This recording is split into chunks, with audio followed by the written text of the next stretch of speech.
Assalamualaikum warahmatullahi wabarakatuh. Cek, cek. Assalamualaikum warahmatullahi wabarakatuh. Salam sejahtera. Saya Riri Santi dari DMB 18, Program Doktor Manajemen dan Bisnis, Sekolah Bisnis, Institut Pertanian Bogor. Pada kesempatan kali ini, saya akan mempresentasikan mengenai Capital Asset Pricing Model sebagai tugas dari Manajemen Keuangan dan Investasi Lanjut yang dengan koordinator Profesor Roysenbel. Baik, berikut adalah outline untuk presentasi saya. Yang pertama adalah terkait dengan background dari CAPM, Capital Asset Pricing Model, kemudian the Mean and Variance Efficient Frontier sebagai fondasi dari CAPM, kemudian dilanjutkan dengan konsep dan asumsi dari CAPM, dan kemudian ada kritik pada CAPM, yaitu dari Rawls and Fama and Friends, dan yang terakhir ditutup dengan development dari CAPM. Selanjutnya adalah background dari CAPM. CAPM ini merupakan temuan dari William Sharpe yang merupakan penerima Nobel ya. Jadi ada beberapa referensi yang saya kutip untuk presentasi ini, yaitu dari Sharpe, kemudian ada Levy tahun 2012, kemudian ada Rawls dan juga Fama and Friends dan juga Bapak Roysenbel.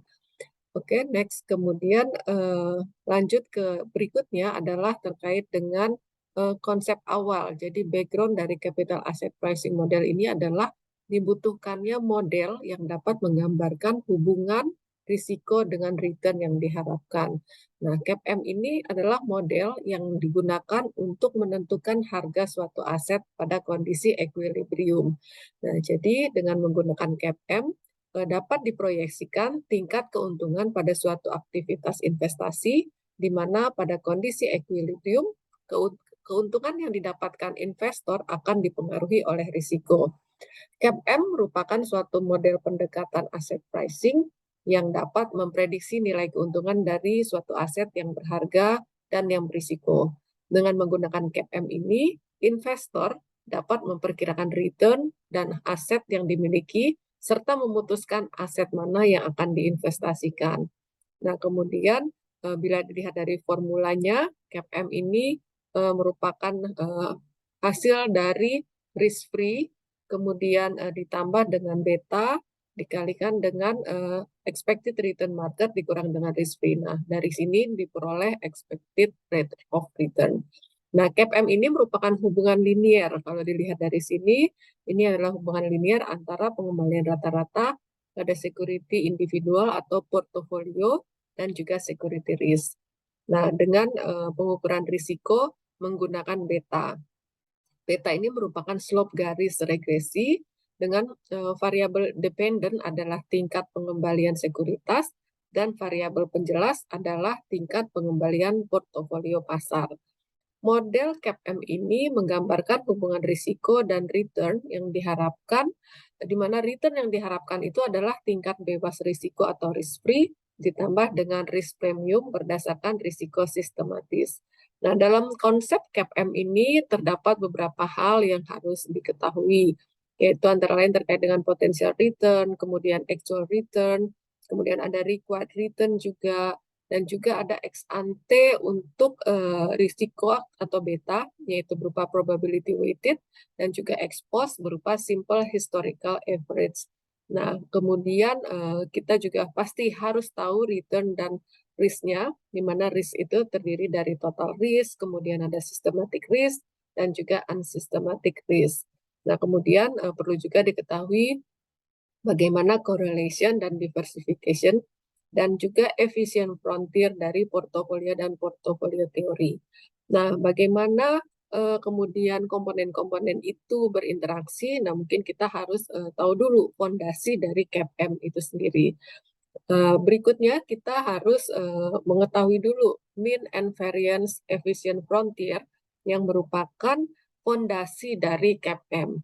Mean and variance efficient frontier atau MV ini merupakan konsep yang menggabungkan risky asset dengan riskless asset, yaitu yang dapat dilakukan oleh investor ketika menyusun suatu portofolio.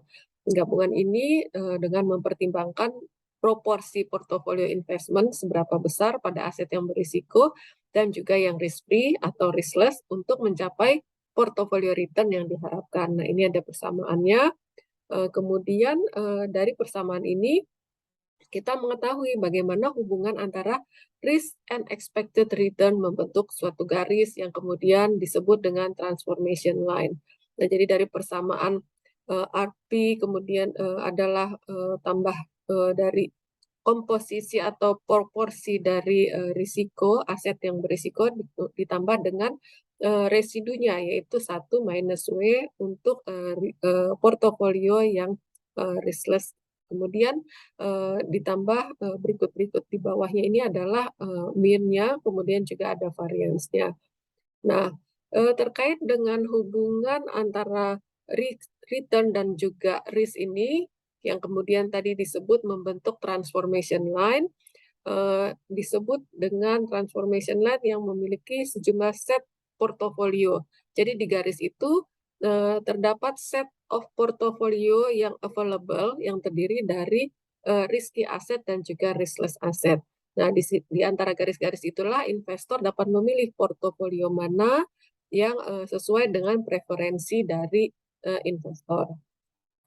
Nah, selanjutnya terkait dengan pemilihan risiko. Nah, di sini ada beberapa gambar yang saya cantumkan. Pemilihan diversifikasi optimal atau aset berisiko dan aset tanpa risiko itu tergantung pada selera investor, yaitu pada bentuk indifferent curves yang ada di sini. Nah, misalnya pada gambar transformation line ini, jika titik tangensi indifference curve berada pada titik A, berarti ini investor menginvestasikan 100% dari modal yang diinvestasikan dalam aset berisiko dengan mean yang menggambarkan return dan standar deviasi yang menggambarkan risikonya. Nah, investor tentu tidak meminjam atau meminjamkan uang dengan suku bunga tanpa risiko. Semakin berhati-hati investor, yaitu yang menghindari eksposur risiko, maka akan lebih suka menempatkan sebagian sebagian dari uangnya ke dalam aset tanpa risiko dan karenanya memilih portofolio B. Nah, di sini ada portofolio B yang posisinya ada di bawah. Nah, selain itu, investor yang sangat menghindari risiko dapat memilih poin R. R di sini adalah risk free, yaitu dengan standar deviasi 0 ya. Jadi ini tepat di titik nolnya standar deviasi yang menyiratkan investasi 100% dalam aset tanpa risiko. Nah, untuk kondisi ekstrim yaitu pada titik C, di mana investor bersedia mengambil risiko dengan peluang mendapatkan keuntungan yang relatif tinggi. Di titik ini, investor diwakili oleh indifference curve yang tangensinya berada pada titik C, di sini lebih tinggi, namun dengan standar deviasi yang tentunya lebih besar. Investor dalam hal ini memanfaatkan investasinya untuk setiap uang yang diinvestasikan dari ekuitas investor, misalnya dengan meminjam atau menginvestasikan dalam aset berisiko. Nah, pada kondisi perekonomian yang baik, pengembalian aset berisiko pastinya lebih tinggi daripada risk free. Nah, tapi dalam hal kondisi perekonomian yang menurun, maka profit akan tergerus, bahkan bisa mengalami kerugian. Nah, ilustrasi titik B dan C ini menunjukkan bahwa investor dapat memilih strategi diversifikasi yang berbeda dan leverage yang membuat situasi keuangan lebih baik di tahun yang baik, namun juga lebih buruk di tahun yang buruk. Karena keuntungan berfluktuasi lebih luas dengan leverage, maka diperoleh standar deviasi yang lebih tinggi pada portofolio yang levered dibandingkan dengan yang unlevered.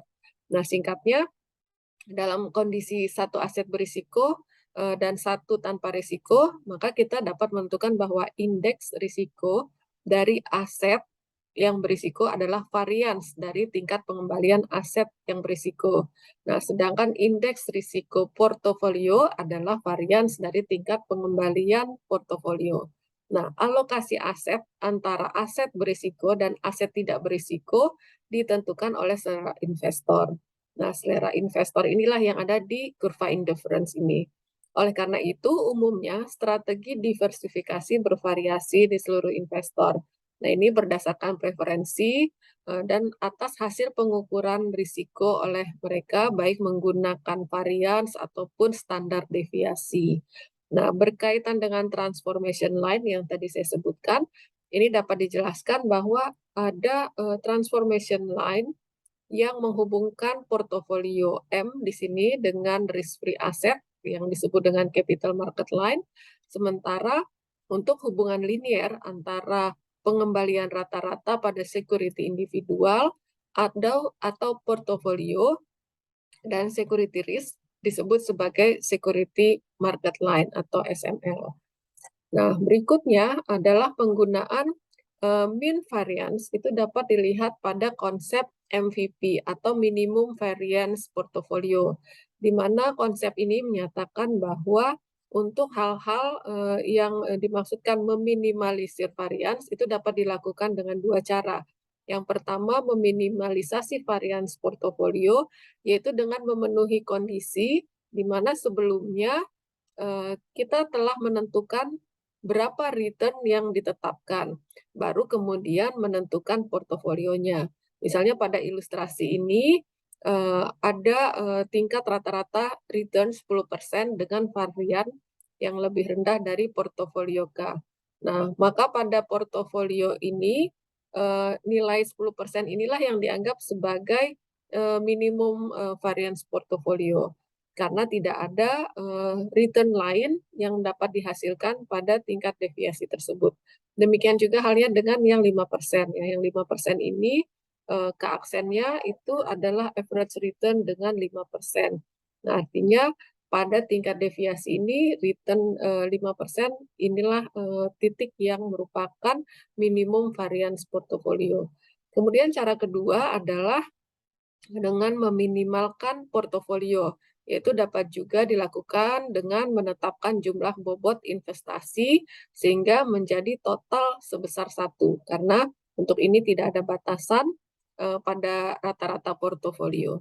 Nah, kemudian untuk gambar yang bagian atas ini, di sini terlihat bahwa terdapat perbatasan MV yang dibagi menjadi dua segmen. Bagian MVPA yang bawah ya, yang bawah ini adalah segmen yang tidak efisien. Jadi di bagian atas itu sendiri ada B yang di atas dan ada A yang di bawah. Nah, yang di bawah ini adalah yang disebut segmen yang efisien, sementara segmen B adalah segmen yang efisien. Sorry, yang A adalah tidak efisien, yang B adalah yang efisien. Inefisiensi di segmen A ini dapat dilihat yaitu bahwa untuk setiap portofolio yang terletak di segmen ini, portofolio ini secara vertikal tegak lurus ke atas itu ada portofolio lain yang lebih tinggi expected return-nya. Rate of return lebih tinggi, misal dari sini A itu tegak lurus dengan B, kemudian A aksen dengan B aksen. Nah, artinya untuk setiap titik yang ada di bawah ini ada yang mendominasi, yaitu yang berada tepat di atasnya. Sehingga dengan demikian untuk varians yang ada di bawah ini adalah portofolio yang inferior. Nah, untuk gambar yang di bawah, terdapat kondisi di mana investor melakukan borrowing and lending untuk investment. Nah, dalam hal ini gambar MVP yang posisi di bawah ini adalah MVP dengan end risky asset ketika terjadi kemungkinan untuk meminjam atau meminjamkan uang pada aset berisiko. Nah, terdapat MVP yang di bawah ini yang mewakili perbatasan efisien terdiri dari N aset berisiko dan terdapat garis transformasi A juga garis transformasi B yang layak namun tidak efisien ya yang B ini. Nah, untuk itu kita dapat lihat bahwa pada setiap titik di B itu ada juga titik di A. Artinya yang di B adalah yang inefisien, yang A itu yang lebih efisien. Nah, untuk portofolio misalnya di sini adalah portofolio K, kemudian portofolio K1 yang mendominasi di atasnya. Nah, K1 itu berarti tingkat pengembalian rata-ratanya lebih tinggi, padahal dengan tingkat risiko yang sama atau simpangan baku yang sama. Demikian juga dengan portofolio K2. K2 itu memiliki dominasi portofolio K. Nah, K memiliki rata-rata yang sama dengan portofolio K, tapi standar deviasinya lebih kecil. Nah, sebenarnya semua portofolio yang terletak di antara titik K dan titik K1, K2 yang mendominasi portofolio K adalah aturan-aturan yang sesuai dengan mean variance rules ya. Dengan argumen yang sama, bahwa untuk titik manapun terdapat titik yang mendominasi, sehingga memilih portofolio yang terletak pada jalur B merupakan strategi diversifikasi yang tidak efisien, sehingga investor seharusnya memilih di jalur lain yang A. Oke, kemudian terkait dengan bagaimana CAPM setelah kita mempelajari means and variance, kita mempelajari CAPM. CAPM ini adalah hubungan linier antara pengembalian rata-rata pada security individual atau portofolio dengan security risk. Nah, risk diukur dengan beta dan merupakan garis slope garis regresi, slope garis regresi. Dengan variabel dependent adalah tingkat pengembalian sekuritas dan variabel penjelas adalah tingkat pengembalian portofolio pasar. Nah, untuk garis yang lurus ini disebut dengan SML oleh Sharp and Lintner, disebut sebagai security market line karena menghubungkan linear semua aset yang tersedia dengan ukuran risikonya atau beta. Dan di sini ada formulanya, yaitu sama seperti yang di awal tadi, di sini disebutkan bahwa mean adalah jumlah dari risk free ditambah dengan selisih antara risk di market dengan risk free dikali dengan beta atau risikonya. Nah, terkait dengan beta, di sini dapat disebutkan bahwa beta menghubungkan antara kovarian aset dengan portofolio pasar dan varian dari portofolio pasar atau laba yang diharapkan. Nah, terkait beta ini ada threshold-threshold ya yang bisa menggambarkan bagaimana beta itu bergerak terhadap respon-respon di marketnya. Yang pertama, beta sama dengan 1, artinya pergerakan saham itu sesuai dengan di market, misalnya dengan IHSG. Nah, kemudian jika beta lebih dari 1, maka pergerakan saham tersebut responsif sifatnya. Sementara jika beta saham kurang dari 1, maka pergerakan saham lebih lambat dari market. Untuk beta negatif, ini berarti pergerakan saham berlawanan dengan arah market.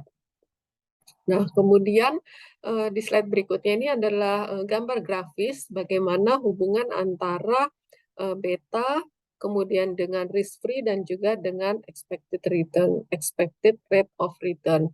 Nah, semakin besar beta, maka expected rate of return semakin rendah. Demikian juga sebaliknya.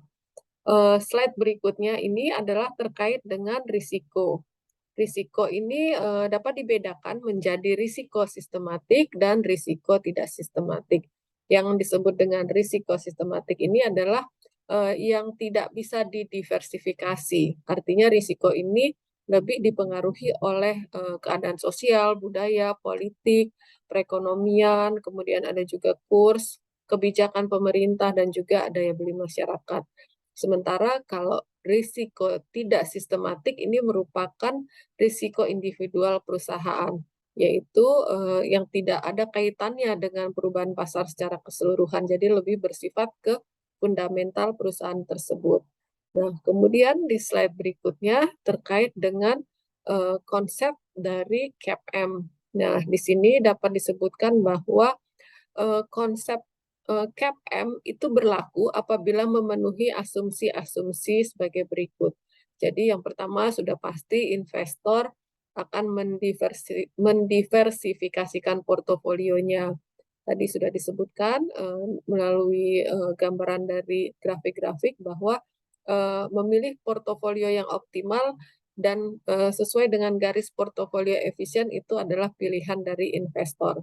Kemudian yang kedua, asumsinya adalah investor mempunyai distribusi probabilitas tingkat return masa depan yang identik. Jadi mereka sudah menetapkan.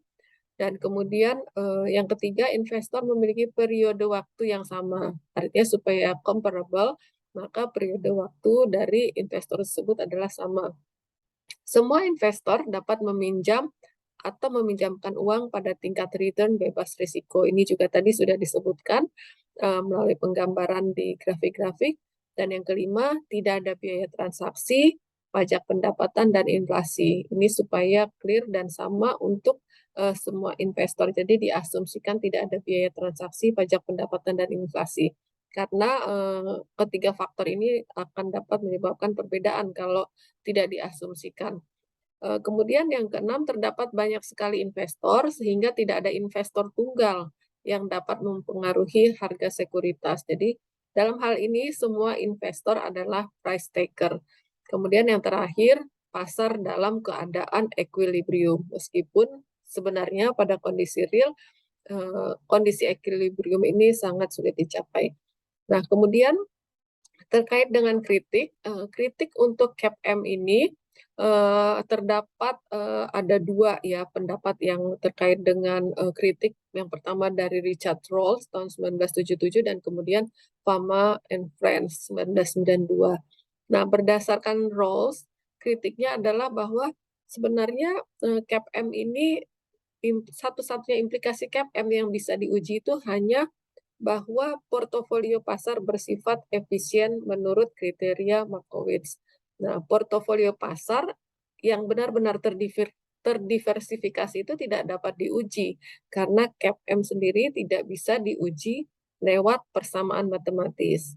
Nah, kemudian Roll menunjukkan bahwa investor tidak akan pernah dapat mendiversifikasi portofolio secara sepenuhnya.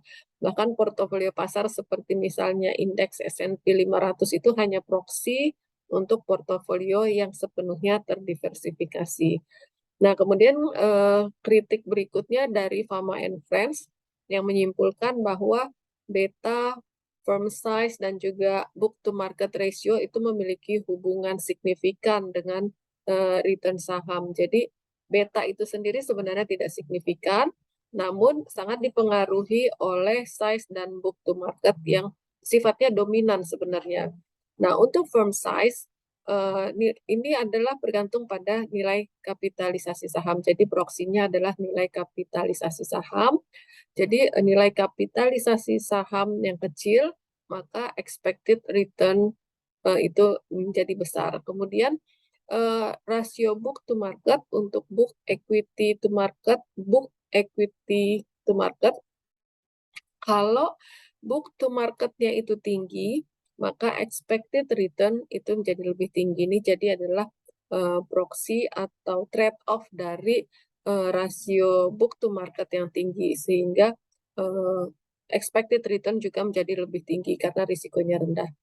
Nah, itu adalah kritik. Kemudian setelah kritik-kritik tersebut, terdapat berbagai temuan-temuan yang merupakan perkembangan dari teori CAPM ini sendiri. Yang pertama adalah zero beta model dari Fisher-Black. Nah, dalam konsep ini disebutkan bahwa ada portofolio yang mengarah pada ke zero beta.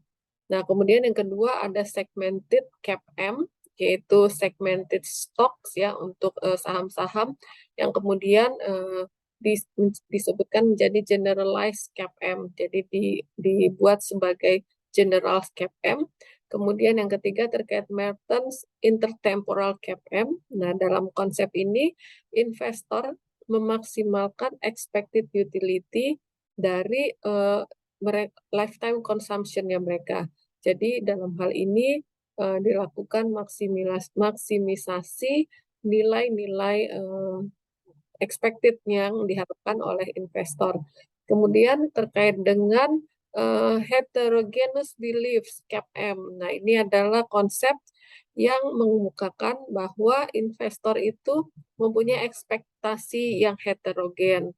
Nah, yang terakhir terkait dengan Ross Arbitrage Pricing Theory.